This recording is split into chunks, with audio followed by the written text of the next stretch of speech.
En el capítulo primero concebimos los números naturales a partir de la observación de la cantidad de elementos de los conjuntos y establecimos que cada número natural signifique precisamente lo que tienen en común los conjuntos que incluyan la misma cantidad de elementos. De este modo, cada elemento quedó asociado al signo 1, como símbolo de lo que se percibe como la cantidad de un elemento, y con esta abstracción podíamos sustituir elementos heterogéneos o de distinta naturaleza por un único signo, el 1. Luego concebimos los sistemas de numeración para poder representar todas las cantidades posibles, y más tarde les dimos signo positivo o negativo. También se nos ocurrió descomponer la unidad en partes iguales para formar los números racionales, que nos llevaron a los reales y finalmente a los complejos. Los conjuntos numéricos establecidos no distinguen la diferente naturaleza de los elementos a que se refieran, por lo que podríamos denominarlos números abstractos. Sin embargo, lo que es indiferente a la matemática, para la ciencia es esencial, porque la naturaleza es tal que revela sus fenómenos en forma de variadas magnitudes y cantidades de magnitudes. En ciencia los conceptos de magnitud y cantidad son fundamentales, por lo que vamos a detenernos en ellos. Observando la naturaleza, distinguimos fenómenos como las longitudes, y para describir la cantidad de longitud de algo, convenimos en establecer una unidad de longitud patrón, como podría ser por ejemplo el metro, de modo que cualquier otra longitud la establecemos como la cantidad de veces que el patrón esté comprendido en ella, mediante la acción que todos conocemos y que llamamos medir. Decimos así que la longitud es una magnitud y que su medida con el patrón establecido es el número real que resulte al efectuar tal comparación. Como ocurre con las longitudes, la ciencia observa el mundo para identificar las diversas magnitudes con que se perciben los fenómenos naturales. Por magnitud, la ciencia entiende toda propiedad de la naturaleza que pueda ser comparada con una cierta cantidad patrón de la propia magnitud. De este modo, la cantidad que se compara se podrá expresar mediante un número real asociado a la unidad patrón, número que será el resultado de la comparación en que consiste toda medición. Así decimos, por ejemplo, que la distancia entre dos ciudades dadas sea de 354 kilómetros, o que la masa de un determinado cuerpo sea de 17 kilogramos, o que el intervalo de tiempo abarcado por dos puestas de sol consecutivas corresponda a 24 horas. En todas estas formulaciones, la parte numérica queda descrita por un número real abstracto, que se acompaña de la unidad que se haya tomado como referencia de la medición. Con estos antecedentes, ya es fácilmente imaginable la definición conveniente de número concreto, que concebimos como el par integrado por un número real y una unidad patrón, en oposición a los números abstractos que se corresponden con los conjuntos numéricos hasta ahora concebidos y que carecen de acompañante que establezca la unidad de medida, con que la escritura de todo número concreto vendrá expresada con un par ordenado QU, tal que Q será el número real que indique las veces que una cantidad de cierta magnitud comprenda a la cantidad de la misma presente en la unidad patrón U. Hay que destacar la observación de que la cantidad contenida en la unidad patrón no será expresable en forma numérica, sino que a ella se refiere precisamente su abreviatura U. Por ejemplo, no podemos escribir qué cantidad de la magnitud longitud esté contenida en el metro patrón, pero sí podemos representarla en abstracto con un símbolo que en el caso del metro se abrevia con la letra M minúscula y que tácitamente se asocia al ente material a que alude. Es usual disponer el par que integre el número concreto indicando primero el componente real abstracto, seguido de un espacio y luego el símbolo de la unidad patrón, escribiendo así Q espacio U, con el significado de la medida para la magnitud considerada, tal que el número real Q sea el multiplicador de la cantidad no explícita incluida en la unidad patrón, por lo que también podría escribirse Q por U o Q por 1U, donde el signo por aporta el significado de q veces la cantidad comprendida en una unidad u.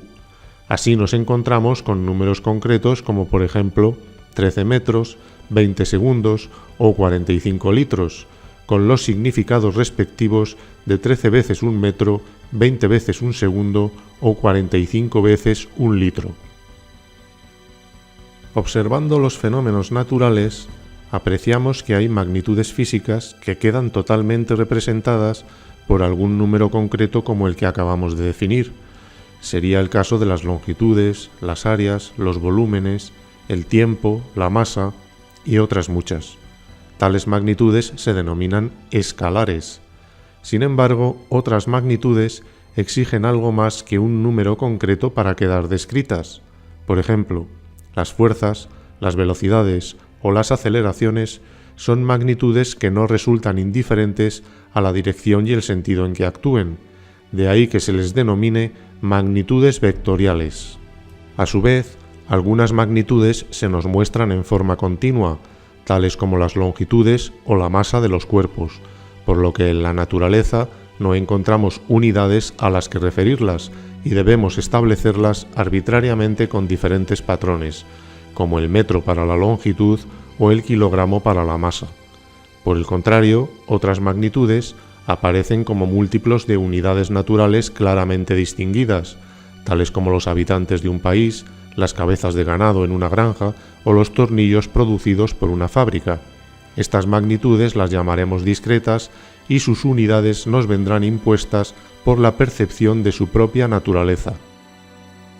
Por otra parte, observamos con facilidad que magnitudes como la superficie se pueden componer con dos longitudes, porque basta disponer un segmento como base y otro como altura para que resulte un rectángulo con dichas dimensiones, cuya área total se podrá expresar como el número de cuadrados de lado igual a la unidad de longitud que quepan en el rectángulo así formado. Pues bien, cada uno de estos cuadrados de lado unitario contendrán la misma cantidad de otra magnitud llamada superficie o área, y el número de ellos indicará las veces que la superficie total contenga al cuadrado, es decir, la medida de su área en función de la superficie del cuadrado, por lo que este cuadrado se erige en unidad de la recién nacida magnitud de superficie. Y así comprobamos cómo de la magnitud longitud brota otra nueva llamada superficie, por lo que el área se dice que es una magnitud derivada de la longitud y que la longitud es una magnitud fundamental. Sustituyendo la simbología geométrica por su expresión analítica, brota con facilidad la definición formal de la multiplicación de segmentos. En rojo se destaca la multiplicación geométrica y en amarillo la multiplicación algebraica de números reales. Resulta de ello que componiendo dos longitudes, en este caso de 2 y 3 metros, de modo que se forme con ellas un rectángulo con estas mismas dimensiones, su extensión se denomina área, y es un hecho observado que tendrá por medida el producto algebraico de los números 2 y 3 con la nueva unidad resultante e igual a un cuadrado de 1 metro de lado, unidad de la magnitud superficie así creada con las dos longitudes dadas, que se denomina metro cuadrado y que se simboliza como se indica en la imagen. Haciendo lo propio con un cubo de arista igual a la unidad de longitud, se crea la unidad de la magnitud volumen, que también es derivada de la fundamental longitud. Debemos advertir que la cantidad incluida en toda unidad patrón habrá de tomarse como positiva siempre, por principio axiomático, porque el signo de la medida de la magnitud de que se trate vendrá dado por el número real asociado a ella. La ciencia que estudia los números concretos se llama metrología, que es la rama de la matemática que tiene por objeto la medición y la regulación de las diferentes magnitudes concebibles mediante las unidades adecuadas. La metrología establece sistemas de unidades para operar con las magnitudes continuas fundamentales. Aparte del sistema anglosajón, el sistema métrico decimal es el utilizado en todo el mundo para definir los múltiplos y submúltiplos de sus unidades fundamentales, que en el sistema decimal se establecen de modo que cada uno sea 10 veces mayor o menor que la unidad derivada definida en el orden inmediatamente inferior o inmediatamente superior, respectivamente.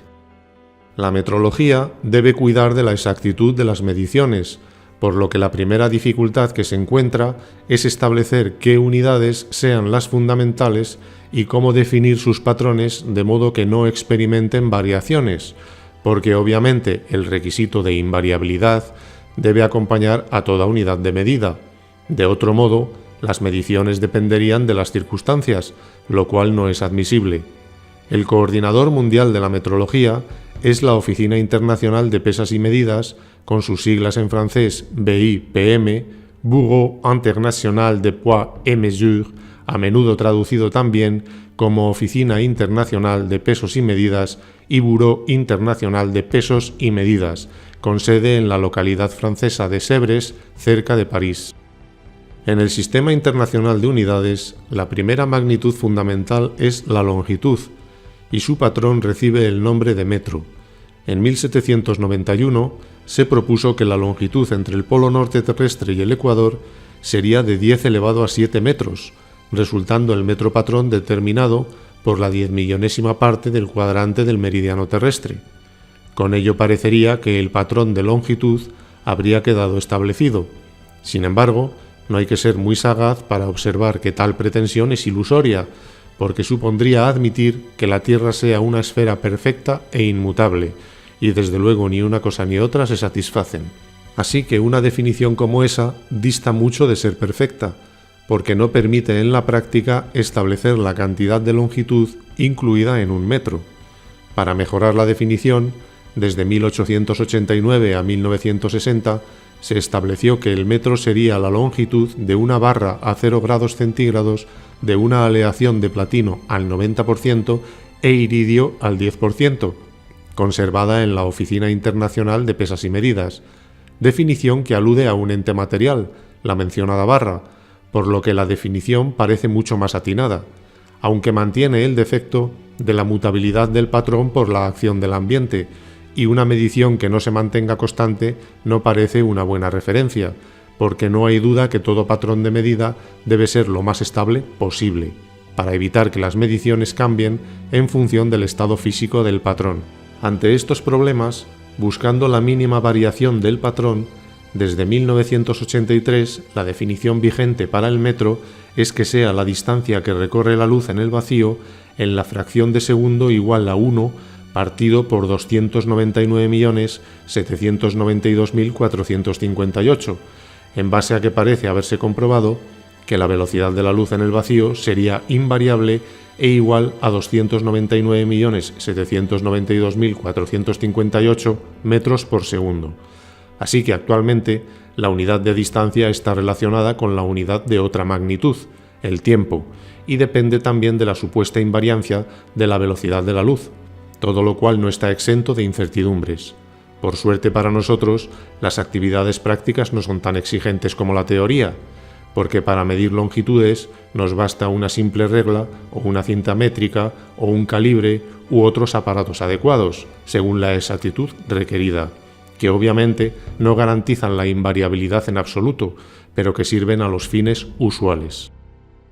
La segunda magnitud fundamental del sistema internacional es la masa, cuya unidad patrón es el kilogramo, definido en la actualidad como la masa de un cilindro de aleación de platino e iridio que se conserva en la Oficina Internacional de Pesas y Medidas, también con sus problemas propios de la mutación de las cosas naturales. Un patrón de masa atómico sería hoy en día más apropiado, pero por ahora no se pueden medir masas a escala atómica con la precisión necesaria. La tercera magnitud fundamental del sistema internacional es el tiempo. Tenemos conciencia de su discurrir y lo asociamos a lo que marcan los relojes que utilizamos para la vida cotidiana, así como a nuestro propio proceso de envejecimiento a medida que cumplimos años. Creemos saber así lo que es un segundo, o una hora, o un día, o un año. Todas estas medidas del tiempo están relacionadas por determinadas proporciones, de modo que basta con fijar el significado de una de ellas para que las demás queden establecidas. El patrón de tiempo solo puede formularse, como toda unidad primaria de una magnitud continua, con referencia a algún hecho natural o experimento físico, mientras que sus unidades derivadas son fruto únicamente de definiciones arbitrarias que las determinan en función del patrón fundamental. No obstante, unas y otras contienen una cantidad de tiempo imposible de especificar dada la continuidad de esta magnitud, por lo que es designada mediante un símbolo para cada unidad.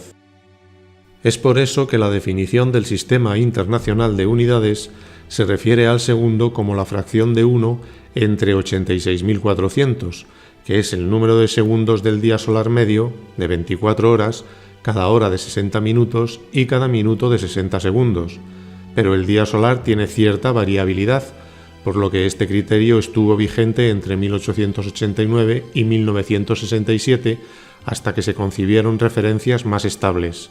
Actualmente la definición es mucho más ajustada y considera el segundo como la medición en un reloj atómico del tiempo en que se produce la cantidad de 9.192.631.770 ciclos de radiación con microondas para que haya transición entre dos estados más bajos de energía del átomo de cesio. Salta a la vista la complejidad a que aboca la necesidad de precisión y de inmutabilidad en la definición de las unidades primarias, pero así son las cosas de este mundo. El metro, el kilogramo y el segundo, abreviadamente M, kg y S, una vez establecidos por los métodos anteriores de índole empírica, en contraposición a las definiciones lingüísticas que son abstractas, admiten múltiplos y submúltiplos arbitrarios, en función de definiciones determinantes que operan convenientemente con las unidades patrón. Estas con valor numérico 1 para la propia unidad, por lo que para el metro y el kilogramo se tienen las unidades proporcionadas por el sistema métrico decimal, y para el segundo, además, la tradicional definición de sobra conocida para los minutos, horas, días o años. Sin ánimo de exhaustividad, la nomenclatura de los prefijos de los múltiplos y submúltiplos más útiles es la indicada en la sucesión de la pantalla, que se refiere al metro, aunque los prefijos señalados actúan de la misma manera sobre los símbolos de cualquier unidad, con los mismos significados de proporcionalidad indicados. Una vez asentada la definición de número concreto y las unidades patrón de las tres magnitudes fundamentales, debemos establecer una álgebra específica que permita operar con estos entes formados por pares de números reales y unidades fundamentales o derivadas.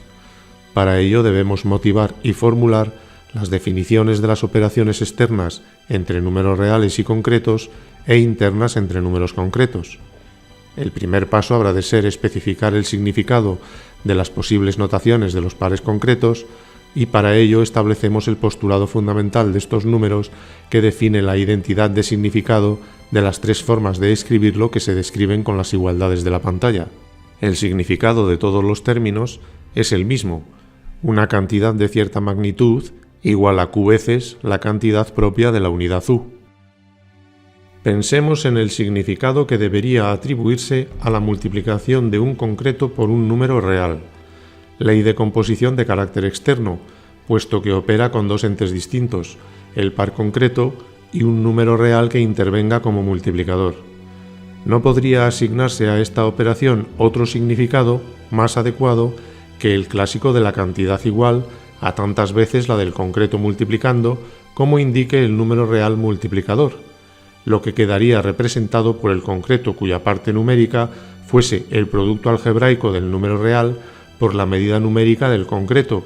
y ello asociado a la misma unidad del concreto multiplicando, lo que se expresaría mejor analíticamente con la forma asociativa que se escribe en la fórmula de la pantalla. Con ello, hay que advertir que no se hace otra cosa que establecer las diferentes simbologías que tengan el mismo significado. A su vez, hay que dar sentido al caso en que el número real opere como multiplicando, y como conviene que se mantenga formalmente la propiedad conmutativa, nada nos impide axiomatizar que así sea, con lo que se podrá escribir la igualdad que simboliza la conmutatividad. Observemos ahora la composición interna de concretos mediante la adición. Ello supone operar con sumandos que sean ambos números concretos. Para poder sumarlos, se requiere que los sumandos sean números homogéneos, es decir, que se refieran a la misma magnitud,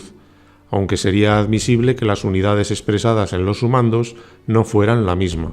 Por ejemplo, no tendría sentido sumar metros con kilogramos, pero sí es coherente sumar segundos y horas, porque la magnitud asociada a ambas unidades es el tiempo, por lo que pueden sumarse, aunque para ello uno de los sumandos debería convertirse a la unidad del otro, pues si no, la suma de unidades distintas carecería también de sentido y debería rechazarse. Por tanto, hay que admitir como axioma de la suma concreta que en toda adición de números concretos los sumandos deben referirse a la misma magnitud. De este modo, cuando los sumandos se expresen ya en la misma unidad u de cierta magnitud,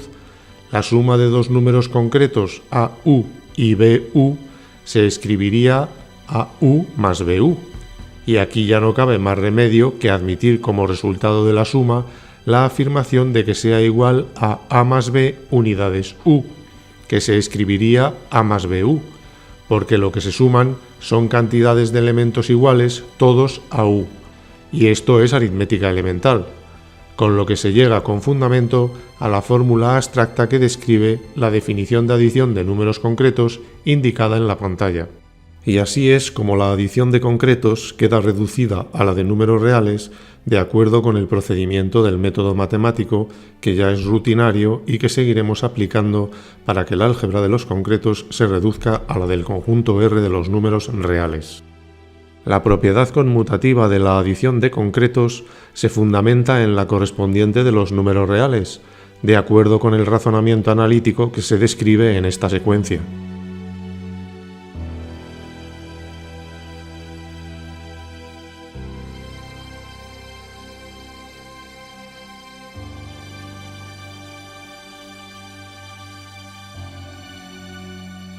Y de la misma manera, se comprueba que la adición concreta es asociativa,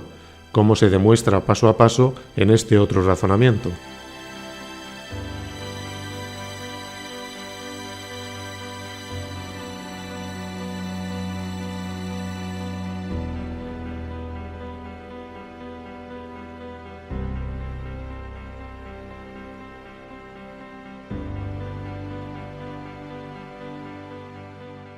Veamos seguidamente la sustracción, que habrá de definirse en función de la adición, por lo que a estas alturas ya no tendremos problema en conceptuarla analíticamente de la manera indicada en la imagen, y ello con el motivo de que la diferencia sumada al sustraendo dé como resultado el minuendo, como comprobamos con este otro cálculo.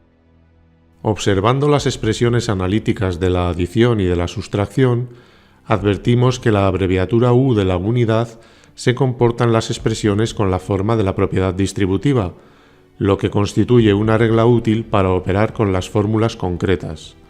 Esta regla no es en absoluto evidente u obvia, aunque de manera intuitiva se admita y se aplique frívolamente sin haberla justificado debidamente,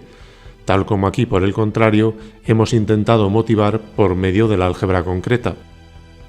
Para definir la multiplicación de números concretos, buscamos inspiración en la ya conceptuada multiplicación geométrica de segmentos. Sabemos que esta operación no coincide con el significado usual de sumar un multiplicando tantas veces como indique el multiplicador, sino que la multiplicación de segmentos se define como la formación de un rectángulo para determinar su extensión en función de los rectángulos unitarios que resulten.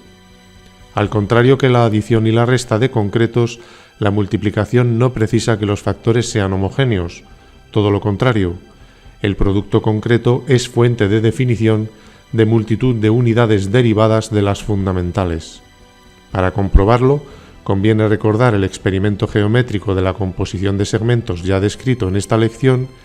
y estudiar lo expuesto sobre la teoría de las áreas en la lección 32 de los fundamentos, donde se observa que el producto de dos longitudes o números concretos, L1 metros y L2 metros, suponiendo que se tome el metro como unidad de longitud, no es el producto de dos números reales, sino que por definición produce un rectángulo de dimensiones L1 y L2 metros. En estas condiciones se observa que dicha área queda expresada mediante el producto real L1 por L2, como medida de la cantidad de una nueva magnitud, el área o la superficie, referida a la unidad formada por un cuadrado de lado precisamente igual a la unidad de longitud, y cuya superficie se designa a su vez con el símbolo sugerente expresado por el producto de las longitudes unitarias 1 metro por 1 metro, lo que se denomina 1 metro cuadrado y se escribe m elevado a 2, para que las abreviaturas de unidades sean coherentes con la notación usual de las potencias numéricas. Así que gracias a la geometría observamos que cuando decimos que se multiplican dos longitudes, esta operación significa, por definición, que se forme con ellas un rectángulo cuya extensión es una nueva magnitud llamada área, que queda medida por el producto de la parte numérica de los factores concretos en la unidad de área establecida por las unidades de longitud en que se expresen los concretos que se multiplican, simbolizando la nueva unidad con la notación usual de multiplicación.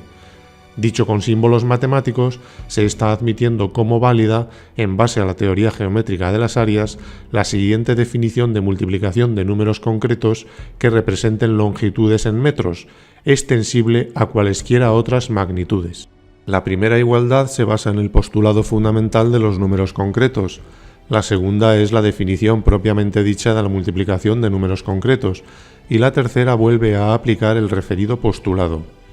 En consecuencia, consideramos por definición que cuando se multiplican dos longitudes medidas en cierta unidad, o generalizando para cualquier otra magnitud,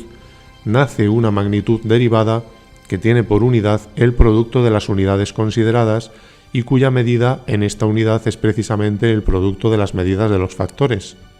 Con esta conceptuación, si los números concretos vinieran expresados en distintas unidades cualesquiera, se podrían igualmente multiplicar. Por ejemplo, para la longitud, dados los concretos L⁻⁴ metros y L⁻² kilómetros, su producto vendrá descrito por el siguiente esquema lógico, en el que L⁻⁴ por L⁻²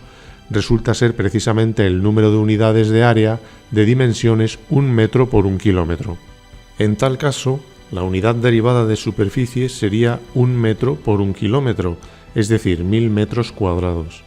Y si en vez de un producto de dos factores concretos se tuvieran tres, L⁻⁴ metros, L⁻² metros y L⁻³ metros, multiplicar tres longitudes significa, por definición, formar con ellas un cuerpo paralelepipédico recto con las dimensiones que determinan.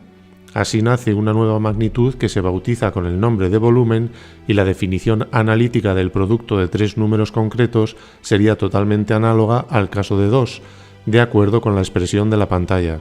En este caso, el término simbólico 1 metro por 1 metro por 1 metro se refiere a la formación de un cubo de 1 metro de arista, que será la unidad de volumen, escribiéndose abreviadamente m elevado a 3. Está claro que nada nos impide formar productos de 4, 5 o más longitudes, lo que daría lugar a unidades como m elevado a 4, m elevado a 5, m elevado a 6, etc. Y no se estaría haciendo nada incorrecto. Sin embargo, no encontramos sentido geométrico a las magnitudes medidas por estas unidades, como en cambio sí se ha observado para la superficie y el volumen, aunque puedan estar dotadas de significado físico para el fenómeno de que se trate. Hay que observar que la superficie o el volumen formados por la multiplicación de longitudes se pueden admitir válidos para cualquier otra magnitud, porque si se prescinde de las unidades concretas, la superficie o el volumen determinados tendrán un valor numérico abstracto que solo dependerá de los elementos numéricos de los factores, revelándose indiferentes cuáles sean las magnitudes multiplicadas. Por tanto, es la geometría la que nos facilita este modelo de multiplicación que se extiende a cualesquiera magnitudes, aplicando el mismo razonamiento geométrico. Debemos insistir en que el concepto de multiplicación concreta no responde al modelo general de sumar tantas veces el multiplicando como indique el multiplicador, criterio que solo se mantiene para la parte numérica de los factores concretos, sino que alude a la operación de formar rectángulos o paralelepípedos rectos abstractos cuya extensión es precisamente el resultado de la multiplicación concreta en las nuevas unidades que resultan de formar rectángulos o paralelepípedos elementales y unitarios. Con estos antecedentes, el producto de dos unidades cualesquiera debe definirse como el acto de formar un rectángulo abstracto cuyos lados sean las unidades dadas, que no tienen por qué tener la misma cantidad de longitud, resultando con ello un caso particular de la multiplicación de concretos en que su parte numérica sea el número real 1. Todo ello permite formular con fundamento la definición general de multiplicación de dos números concretos, a u1 y b u2, donde u1 y u2 sean dos unidades de sendas magnitudes iguales o diferentes, mediante la fórmula abstracta indicada en la pantalla. No debemos olvidar que la definición anterior se fundamenta en la formación de un rectángulo con las medidas dadas por las partes numéricas abstractas a y b de los concretos multiplicados, que determinarán la medición de la magnitud que resulta de la multiplicación y tiene por unidad el producto de las unidades de los factores, es decir, un rectángulo de dimensiones iguales a las dos unidades abstractas asimiladas a longitudes, y se dicen abstractas porque no hace falta especificarlas numéricamente, de modo que el producto del primer miembro no es el algebraico de R, sino el definido aquí para los números concretos, aunque se simbolice con el mismo signo de multiplicación. A su vez, la multiplicación del término a por b es la de los números reales, y el producto de las unidades u1 por u2 tampoco es el usual, porque simboliza la multiplicación de los concretos unitarios 1 u1 y 1 u2. Definida la multiplicación de concretos, es inmediato concebir la división, sin más que aplicar el concepto clásico de que el cociente multiplicado por el divisor dé el dividendo.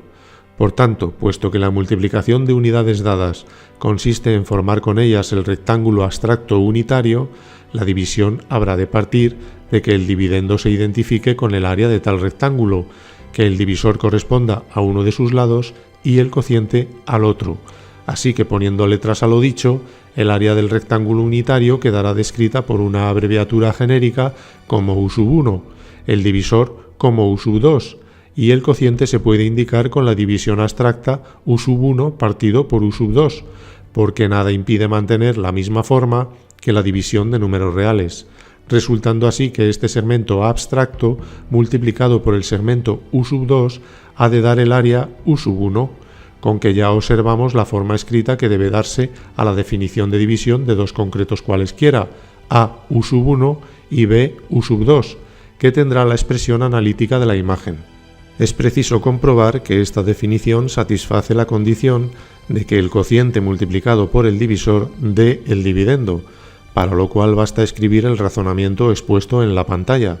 y así se acredita con toda evidencia que la definición es correcta, porque se satisface tal requisito,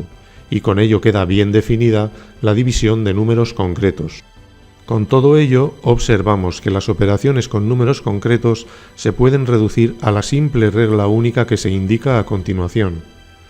Para componer números concretos, basta con especificar en las ecuaciones las abreviaturas de las unidades que intervengan y operar con estas según las leyes algebraicas de los números reales, y suponiendo que multiplican a las medidas que acompañan, lo que supone simplemente fingir que sean factores numéricos reales que verifiquen todas las propiedades de R. En Matematizar 3, lección 3, se desarrollan paso a paso todos los detalles adelantados y resumidos en lo fundamental en esta sesión, para que cualquiera pueda profundizar en esta materia primordial para entender las formulaciones científicas. Para terminar, debemos enfatizar una cuestión trascendente para la filosofía de la ciencia. Hemos comprobado que la multiplicación y la división de números concretos depende de la abstracción arbitraria de asimilar cualquier magnitud a una longitud,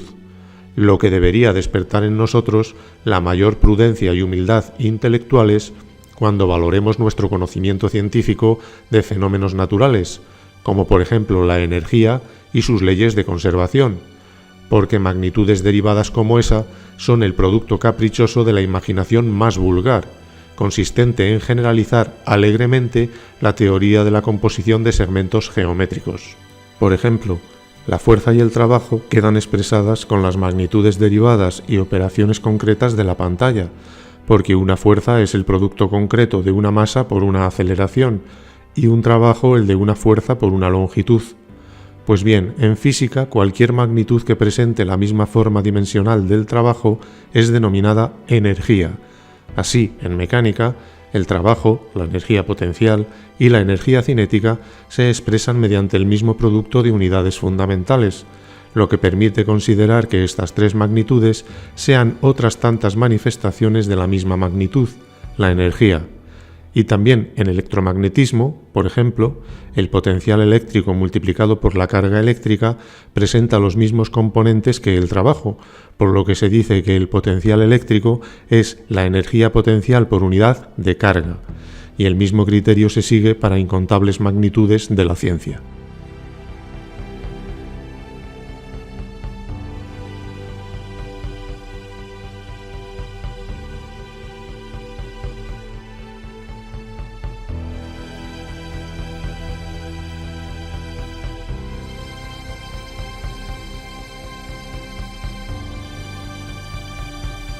Y hecha esta crucial advertencia, digna de ser sometida a profunda reflexión, terminamos la serie de capítulos sobre los números producidos con la intención de exponer con la mayor sencillez posible los fundamentos filosóficos de las motivaciones que dan pie a estos entes mentales y colectivos tan ingeniosos, que inundan nuestro mundo y sin los cuales no disfrutaríamos del bienestar de la sociedad moderna.